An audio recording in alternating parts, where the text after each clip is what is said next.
తిరిగి ఆచమనం చేసి జపం మొదలుపెట్టాలి.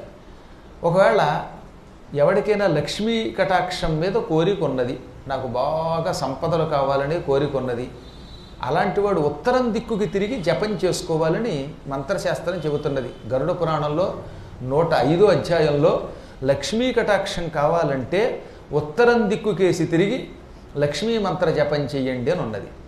కానీ ఆచమనం మాత్రం తూర్పు దిక్కుకి తిరిగే చెయ్యాలి. ముందు సంకల్పం చెప్పుకోవాలిగా. ఆచమ్య ఓం కేశవాయ స్వాహ, ఓం నారాయణాయ స్వాహ, ఓం మాధవాయ స్వాహ అని 3 సార్లు ఆచమనం చేసి ఆ తర్వాత సంకల్పం చెప్పుకొని నేను లక్ష్మీ కటాక్షం కోసం లక్ష్మీ మంత్ర జపం చేస్తున్నాను అనేవాడు తూర్పు దిక్కుకి తిరిగే సంకల్పం చెప్పుకోవాలి, ఆచమనాదులు చెయ్యాలి. జపం మాత్రం ఉత్తరం దిక్కుకి తిరిగి చెయ్యాలి.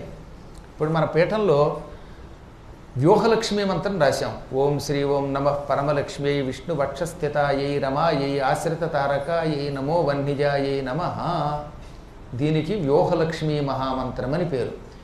ఈ మంత్రజపం చేసేవాడు తప్పక లక్ష్మీ కటాక్షం పొందుతాడు, కుబేరుడంతటి ఐశ్వర్యవంతుడు అవుతాడు, ఆనందం పొందుతాడు. ఈ జపం చేసేవాళ్ళు ఏం చేయాలి? ఆచమనమేమో తూర్పు దిక్కుకి తిరిగి ఆచమనం చేసి సంకల్పం చెప్పుకోవాలి, మన గోత్రనామాలు చెప్పుకోవాలి. జపం చేసేటప్పుడు ఉత్తరం దిక్కుకి తిరగాలి. ఉత్తర దిక్కుగా చేసే ఇలాంటి కామ్యకర్మలు, సంపదలు కోరుకుని చేసే జపములు తొందరగా ఫలిస్తాయి.